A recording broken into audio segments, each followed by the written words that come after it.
Welcome along to the latest Sporting Life Time Farm weekend preview as this cracking run of Saturdays continues at Sandown and Aintree. Dave Ord, delighted to be joined by Matt Brocklebank and Richard Mann to look ahead to the key action. We're going to start the obvious place, the Betfair Tingle Creek Chase at Sandown.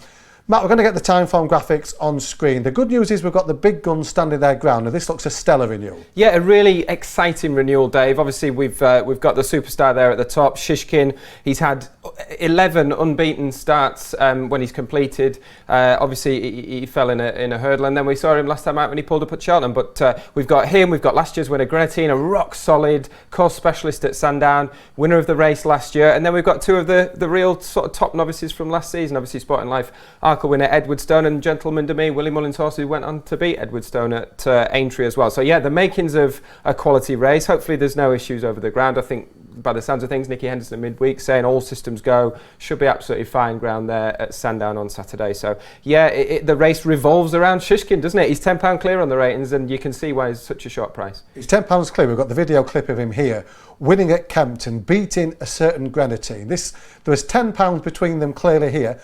What's your thoughts? Does that look the right sort of margin between the two in your view, Matt? Yeah, I mean, we're seeing him absolutely hammer Grenadine here, but I don't think this was in the Desert Orchid. I don't think Grenadine was at his best. I think that's probably fair to say. He's only finished a couple of lengths ahead of Sky Pirate there, so I'd say he's a bit better than that. This was Shishkin on one of his many good days. After this, he went and improved again, didn't he, in that race, that epic race at Ascot in the Clarence House where he beat an Ergamine. And I suppose the obvious thing to say about that is that, you know, he massively recoiled at Cheltenham and subsequently they found that one or two issues. I know initially they kind of said, oh, maybe the horrible ground at Cheltenham on the Wednesday wasn't particularly in his favour, but he massively recoiled, and now it's a question mark of whether, you know, his general well-being. A lot of Nicky Henderson's horses are coming out this season and they look the business. We've had John Bourne, Constitution Hill, so the stars seem to be in good shape, but he's got a P next to his name, Dave, and he's about even money. I sometimes wince when I'm tipping and backing horses at 16 to 1 that have pulled up last time out.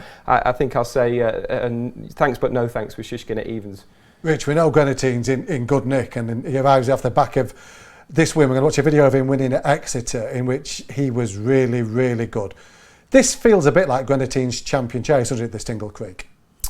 Yeah, well, it certainly was last year, wasn't it, when he outgunned another Nicky Henderson superstar. I actually wondered about the Exeter run, though, with Nichols knowing that Shishkin would probably come to Sandown, whether Paul Nichols had his horse absolutely spot on for Exeter. And I'm not saying he's going to regress from that, but I wonder if that was his peak performance of the season and whether we'll just about get the same here. For me, he's got a little bit to find with Shishkin, who kind of is a forgotten horse, actually, with Constitution Hill taking all the limelight in the last couple of weeks. Absolutely. Matt, I mean, he's impressive there, Grenadine. He's a big player. So's Edwardstone, stepping into open company from a novice campaign that included a brilliant win in the Sporting Life Arkle. Where do you think last season's top novice chase are going to sit? Time form suggests they've got a fair bit to find. Yeah, it is always a tricky question, isn't it? But in recent seasons, obviously with Sprinter Sacre and Altior, it's been hard for some of these second season chasers stepping up and really bridging that gap to these stars. And Shishkin does set an almighty standard. Personally, I think Edwardstone might struggle. I kind of half fancied him in that handicap the other week at Ascot if the ground had come good for him. I think that might be where he kind of lies. And really, I think going forwards, if he is going to prove himself a genuine Grade 1 horse in open company, for me, he might just have to go out a little bit in distance. I know Alan King's kind of mentioned it in dispatches that, you know, eventually into the spring he might be more of a Ryanair horse. We'll have to see how he fares, but I wouldn't be surprised if that's the way he goes. He found a real new lease of life, didn't he, over fences last season, culminating in that win at Cheltenham. He was over the top, I'd say. It was his 7th start of the season at Aintree when beaten by Gentleman to Me, so I think we can excuse him that, but as you say, there is a bridge to gap, and I think he might struggle. Which we've been talking about the form of various stables. We've got Fun and Boulay, apologies for my pronunciation there, Civilo. Any chance this is a lively outsider? Yeah, I thought so, actually. I mean, for those who read the punting pointers column on Sporting Life every day, Rory Delaghi and David Massey have been making the point all week. Venetia Williams' record with horses that have had a wind up. This horse has had a wind up. Venetia Williams' horse is fresh. This horse is fresh. So a massive price, and there are possibly chinks in the two market leaders. He could be one to throw a few quid at. He improved massively last year. All season he kept on improving. Great run in the champion chase, went second, albeit Shishkin didn't run his race and was pulled up. He's only 7, and I think there's probably still more to come. So I think he's interesting. I wouldn't say he's going to win or anything daft like that, but he's definitely an interesting runner, and he might be one for a few quid. Check out the Patrick Mullins podcast and Willie Mullins column. We've got everything covered this week about Gentleman in Me. Matt, you mentioned him beating Edwardstone at Aintree. We've got the time form pace map to have a look at here. The chances he could get an easy time of it up front here. He's the only one confirmed front runner. They can prove hard to pass at Sandown. Yeah, it's not always. It's a pretty good place to be, isn't it? Out in front at Sandown, pinging away and getting into a rhythm. Rich says Fernando Savola, 7-year-old. This is a 6-year-old, so it'd be amazed if you kind of say, right, we've seen enough of this horse. That's about his peak. So there's an improvement to come from him. I'd be surprised if there wasn't. He's probably, for me, he's the potential fly in the ointment. He's probably the closest I came to recommending a bet against the big two. He might just be, on balance, I'd say he might just be one that comes good again in the new year. He took 3 goes to break his maiden over fences last season.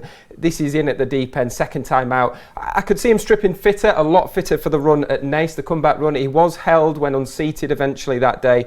He was keen again, and that's been a bit of an issue. So maybe another run before we see him really come to the fore. And again, is he another one that might just want a little bit further, against the real top 2 milers on decent ground? So I'll probably pass on the 10-12 to 1 about him as well. Rich, the winner is? Shishkin. Matt? Yeah, he's not solid, is he, Shishkin? Most likely winner, but if I was forced into a bet, it'd have to be last year's winner, Grenadine. I think I'd be Grenadine as well. Tipping the balance his way. We know he's fit and firing. Paul Nicholls bullish this week, and I think this is a massive day for Grenadine. There'll be nothing left behind at Sandown with him.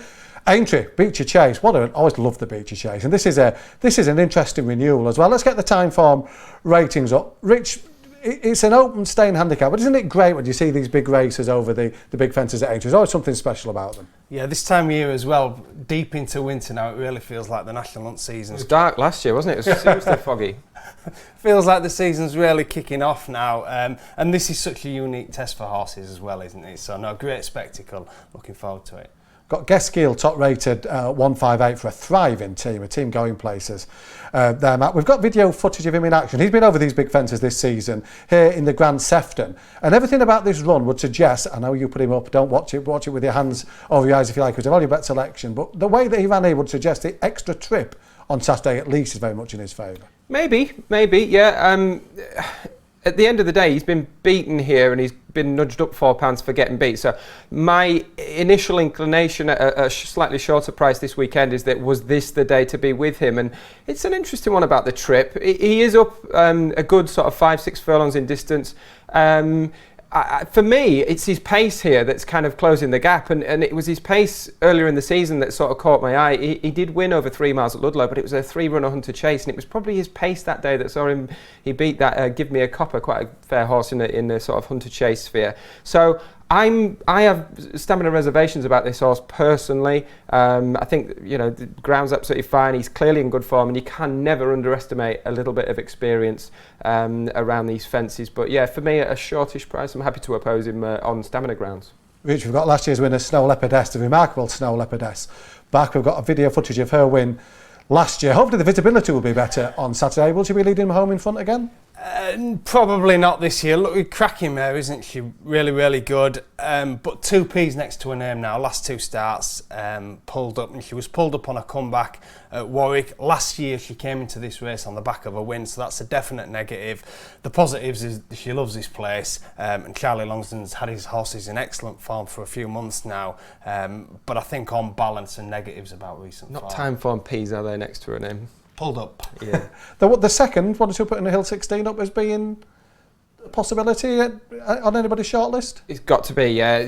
Like we said, these horses sort of come back, return for this race. He's a bit of a specialist maybe for it, and it sounds like, obviously hearing from Sandy Thompson in midweek on Sport and Life, it sounds like he's been trained specifically for that race. That's a good prep. Yeah. Sorry, comeback run screamed prep, didn't it? And cherry ripe for this one. Matt, you've put up an anti-post value bet.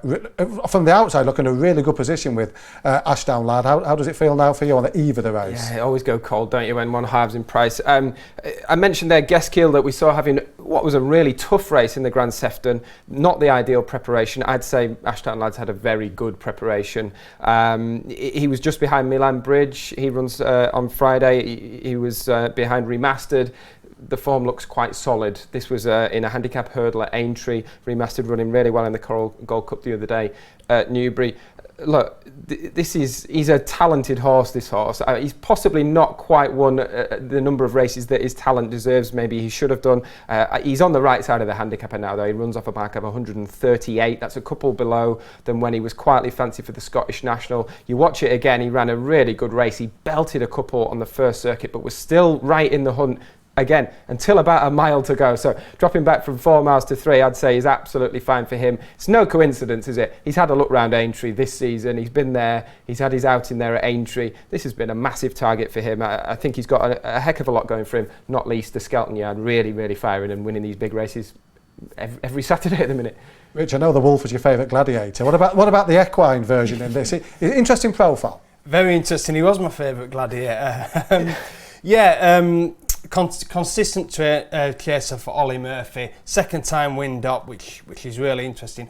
Good run to Lord Accord on his comeback. Second at Cheltenham. Lord Accord was then second to Frodon at Wincanton. So I think there's a nice bit of weight behind that form. A lot to like about him. Only an 8-year-old as well. 2017 and 2018 8-year-olds won this race. So I think it's a nice profile. I can see him running well. Definitely an each-way player. Didero Vallis, Matt? Yeah, just an outsider that I thought might be worth a mention. He might be one that I sort of throw a couple of quid each way. I know I've got a decent position anti-pose, a couple of quid each way maybe on him.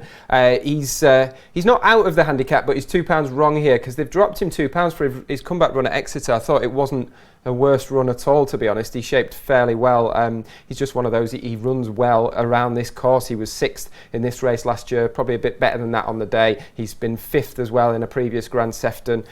Look, he's £10 lower than last year. He's got a squeak. He runs off the same mark as when third to his stablemate in the Kimure at Cheltenham in March. So with Venetia sort of horses going well, I thought he was an each-way player around 25s. Which, if you scan down the race card, there's WP Mullins next to 2 of the names, which always stands out. Could you give either the Close-Up Raiders a squeak? Yeah, Captain Kangaroo beat Reciter Prayer. Reciter Prayer was 3rd Cork National last time. Captain Kangaroo, really strange profile, been running through the summer and not really going anywhere. The massive improvement last time. Dower Stayer. I actually wondered if this might be a little bit sharp on a track like Aintree, but I do like Reciter Prayer. Still only a 7-year-old, very consistent, and I think there's a little bit more to come. And Matt mentioned it early, Willie Mullins. I think the stable are really starting to roll now. Took the time early on, but they're hitting the straps now. Matt, you've got Ashdown Lad burning a hole in your back pocket, the voucher. The winner of the Becher Chase is? Do you know, I put up the Wolf as well, and at the prices he's around 14 to 1. I don't mind the Wolf. He's got quirks, but I could see him plugging on past beaten horses. I think the Wolf's still a fair-ish price at 14s. I like the Wolf, but I'll go for Reciter Prayer then to be different. Lovely. Fascinating Becher Chase. Really looking forward to it. Plenty of action elsewhere. Have you got another best bet for us at all, Matt? Yeah, if you can't beat them, join them. I am with the Skelton train Playful Saint. This is in the 220 at Sandown. It's a handicap hurdle. He needs it soft. He missed the Great Wood hurdle on account of the ground being a bit lively for him there, but I think they've waited, and he's well handicapped on his novice form from last season. So yeah, he shaped pretty well on his comeback run at Chepstow. Yeah, it looked like we were going to get to the winner 2 out that day, didn't he? He makes the Dave Ord lucky 15. Spoiler alert. Rich, your own Saturday best bet? Yeah, Weatherby sticking with the North, 158. Word has it for Donald McCain stable going really well again. This fella lost his way a little bit last year, but been given a really good break since, wind up as well, and I think great returners for McCain's definitely an angle to explore. I think this horse will be cherry ripe, and it looks a winnable race, the 158 at Weatherby. There you go. So much to look forward to this weekend. We haven't even had time to touch upon the 3 Grade 1s in Ireland. Great to see Hatton's Grace with Honeysuckle back in, fingers crossed. She passes that test ahead of the mouth-watering clash that awaits with Constitution Hill. Thanks to Rich and thanks to Matt, and best of luck with your own weekend wagers.